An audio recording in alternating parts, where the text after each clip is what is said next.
Hoje a gente vai mergulhar numa história fascinante, a história de um sonho que, de certa forma, ficou pelo caminho. É a história de Palmas, a última capital planejada do Brasil no século XX. Uma cidade que foi projetada para ser perfeita, mas que hoje vive um paradoxo enorme no seu coração. Pois é, essa é a grande questão, né? Como que um projeto pensado nos mínimos detalhes para ser um modelo de harmonia e eficiência acaba se transformando numa cidade toda fragmentada? Para a gente entender isso, a gente precisa voltar lá no começo de tudo. Essa era a visão, a utopia, a promessa de uma cidade perfeitamente integrada, onde o urbano e o natural iam coexistir em total harmonia. Era um sonho grandioso, sabe? Estabelecido pelos planejadores originais lá em 1989. Mas o que foi que aconteceu no meio do caminho? Então, Palmas nasceu em 1989. Virou a capital do recém-criado estado do Tocantins. E a promessa era essa: uma cidade moderna, ecológica, integrada, um verdadeiro símbolo de futuro para a região. E o plano original era incrivelmente ambicioso. Ele previa uma cidade linear, toda organizadinha em grandes quadras residenciais, com um eixo cívico bem forte no centro. O ponto-chave era essa integração total com a natureza para criar uma qualidade de vida única. Tudo foi, assim, meticulosamente pensado. E é aqui que a gente chega no ponto de virada da história, o momento em que aquele plano metódico, super cuidadoso, foi simplesmente deixado de lado. E isso mudou o destino da cidade para sempre.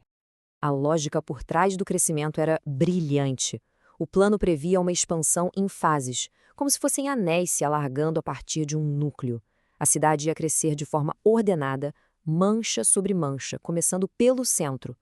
Isso evitaria a dispersão e otimizaria muitos custos de infraestrutura. Era, na essência, um crescimento inteligente. Mas a realidade foi bem diferente. Em vez daquela expansão organizada, o que aconteceu foi uma ocupação em saltos de sapo. A pressão política para assentar os funcionários públicos o mais rápido possível e a especulação imobiliária acabaram levando à abertura de quadras em locais muito distantes, totalmente desconectados. O plano técnico foi atropelado pela urgência política. E a consequência direta dessa mudança de rota foi o nascimento de um fenômeno que define Palmas até hoje: os vazios urbanos. Então, o que são exatamente esses vazios urbanos? Bom, são essas áreas enormes, vazias, que ficam entre as quadras ocupadas. E não são parques ou reservas planejadas, não. São simplesmente lacunas no tecido da cidade. Terrenos que deveriam estar ocupados, mas não estão. A melhor imagem para descrever a cidade é de uma colcha de retalhos. Pensa numa colcha onde alguns quadrados têm um padrão bonito, mas entre eles existem buracos enormes, pedaços faltando. Essa é a imagem de Palmas vista de cima. Uma cidade com partes que funcionam, mas que são separadas por um grande nada. E para ter uma ideia da escala disso, olha só esse número: 10 quilômetros. Essa era a distância entre algumas das primeiras áreas que foram ocupadas lá no comecinho da cidade. Ou seja, desde o início, Palmas já nasceu fragmentada, com seus bairros separados por distâncias gigantescas de terra vazia. E quais são as consequências práticas disso no dia a dia?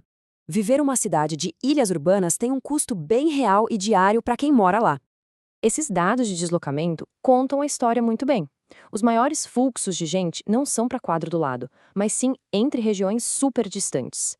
A população é forçada a fazer viagens longas, cruzando a cidade entre essas ilhas de ocupação para trabalhar, para estudar, para acessar serviços. A cidade simplesmente não funciona como um todo coeso. E as consequências disso são muito profundas. Existe uma segregação social clara, com quem tem mais renda morando no centro, no plano diretor original, e as populações de baixa renda empurradas para as periferias distantes. A infraestrutura se torna caríssima. Imagina ter que levar água, luz, transporte, atravessando quilômetros de vazio. O transporte público sofre, claro, e a própria arquitetura, com os fundos dos lotes virados para as avenidas, acaba criando uma cidade de muros super hostil para quem anda a pé. Diante desse cenário todo, como é que se costura essa colcha de retalhos? A resposta que foi proposta é um grande projeto de infraestrutura que foi pensado para ser muito mais do que só transporte. O ponto central aqui é entender que o BRT de Palmas não é só sobre ter ônibus mais rápidos. Ele foi concebido como uma ferramenta de planejamento urbano, uma espinha dorsal para conectar as ilhas e, o mais importante, incentivar a ocupação daqueles vazios que ficam ao longo do seu corredor. Os objetivos, então, são duplos. O primeiro, mais óbvio, é melhorar a mobilidade, criando um eixo rápido e eficiente. O segundo, e talvez o mais importante, é usar esse eixo como um ímã para o desenvolvimento, incentivando a construção nos vazios urbanos ao redor dele. E com isso, claro, reduzir a desigualdade, conectando a população da região sul de menor renda ao centro de oportunidades. O próprio estudo técnico do projeto define o BRT como um agente de transformação. Ele diz que o sistema tem potencial de induzir transformações no modelo de urbanização, favorecendo a ocupação urbana racional, exatamente aquela ocupação racional que se perdeu lá no começo. Isso tudo nos deixa com uma pergunta final que fica no ar.